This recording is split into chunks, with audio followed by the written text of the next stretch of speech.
بسم اللہ الرحمن الرحیم۔ السلام علیکم۔ فلسطین کی تاریخ اور قبلہ اول بیت المقدس کی تاریخ سے متعلق کچھ اہم معلومات جن کا جاننا ہر مسلمان کے لیے نہایت ضروری ہے۔ فلسطین انبیاء علیہم السلام کا مسکن اور سرزمین رہی ہے۔ حضرت ابراہیم علیہ السلام نے فلسطین کی طرف ہجرت فرمائی۔ اللہ تعالیٰ نے حضرت لوط علیہ السلام کو اس عذاب سے نجات دی جو ان کی قوم پر اسی جگہ نازل ہوا تھا۔ حضرت داؤد علیہ السلام نے اسی سرزمین پر سکونت رکھی اور یہیں اپنا ایک محراب بھی تعمیر فرمایا۔ حضرت سلیمان علیہ السلام اسی ملک میں بیٹھ کر ساری دنیا پر حکومت فرمایا کرتے تھے۔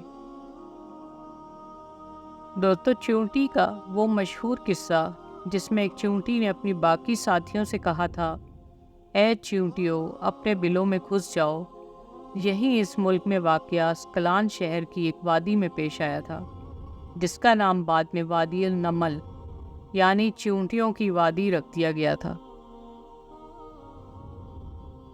حضرت زکریا علیہ السلام کا محراب بھی اسی شہر میں ہے۔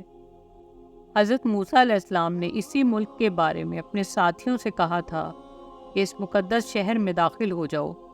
انہوں نے اس شہر کو مقدس اس شہر کے شرک سے پاک ہونے اور انبیاء علیہم السلام کا مسکن ہونے کی وجہ سے کہا تھا۔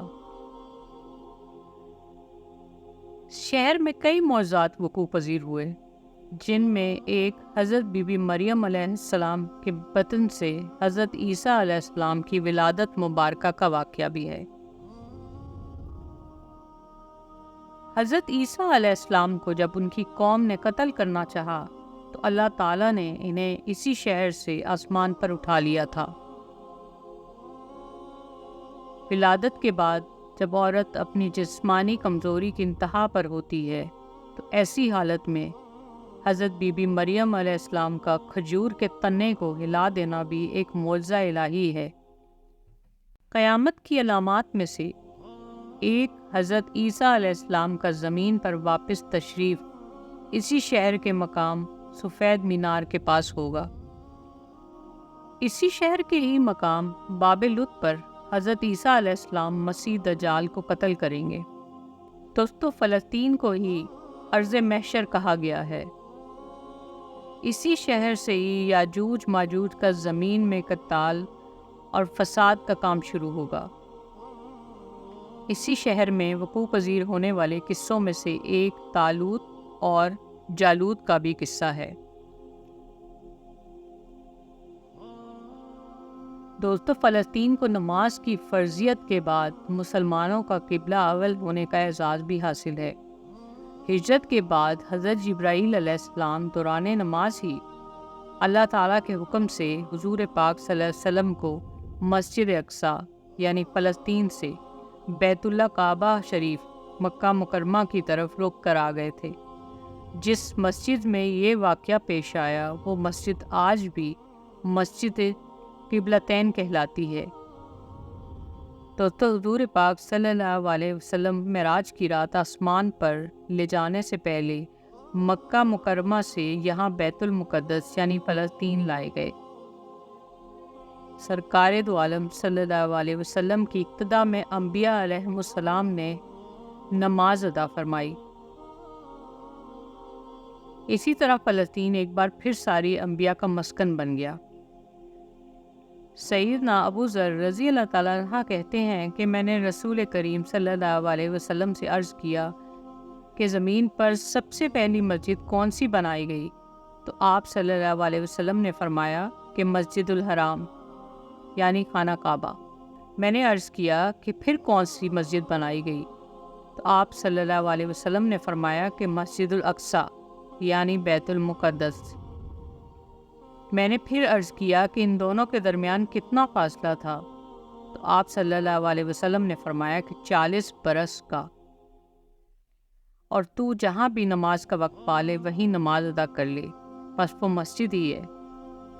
دوستو، وصال حضور پاک صلی اللہ علیہ وسلم کے بعد حضرت ابو بکر صدیق رضی اللہ تعالیٰ عنہ کو بہت سے فتنہ، شر اور دیگر بہت سی مشکلات کا سامنا تھا۔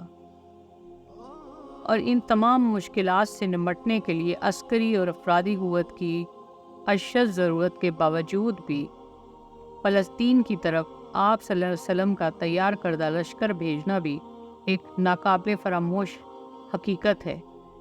حضرت عمر فاروق رضی اللہ تعالیٰ عنہ کے دور میں دنیا بھر کی فتوحات کو چھوڑ کر محض فلسطین کی فتح کے لیے خود حضرت عمر فاروق رضی اللہ تعالیٰ عنہ کا چل کر جانا اور یہاں پر جا کر نماز ادا کرنا اس شہر کی عظمت کو بہت بلند کرتا ہے۔ دوسری بار معراج کی رات بروز جمعہ 27 رجب 583 ہجری کو صلاح الدین ایوبی کے ہاتھوں اس شہر کا دوبارہ فتح ہونا بھی ایک نشانی ہے۔ دوستو، بیت المقدس کا نام قدس قرآن سے پہلے تک ہوا کرتا تھا۔ قرآن جب نازل ہوا تو اس کا نام مسجد اقصی رکھا گیا۔ قدس اس شہر کی اس تقدیس کی وجہ سے ہے جو اسے دوسرے تمام شہروں سے ممتاز کرتی ہے۔ اس شہر کے غصول اور اسے رومیوں کے جبر اور ظلم سے بچانے کے لیے 5000 سے زیادہ صحابہ کرام نے یہاں پر جام شہادت نوش کیا، اور شہادت کا یہ باب آج تک بند نہیں ہوا، سلسلہ ابھی تک چل رہا ہے۔ یہ شہر اس طرح شہیدوں کا شہر ہے۔ مسجد اقصی اور بلاد شام کی اہمیت بالکل حرمین شریفین جیسی ہی ہے۔ قرآن پاک میں اسی شہر کے بارے میں آیت نازل ہوئی، والتین والزیتون وطور سینین وہذا البلد الامین۔ دوستو، قرآن پاک کی بہت سی آیات میں اس شہر کا ذکر بار بار کیا گیا ہے۔ بیت المقدس کی عظمت کا اندازہ اس بات سے بھی لگایا جا سکتا ہے کہ یہاں پر پڑھے جانے والی ہر نماز کا اجر 500 گنا بڑھا کر دیا جاتا ہے۔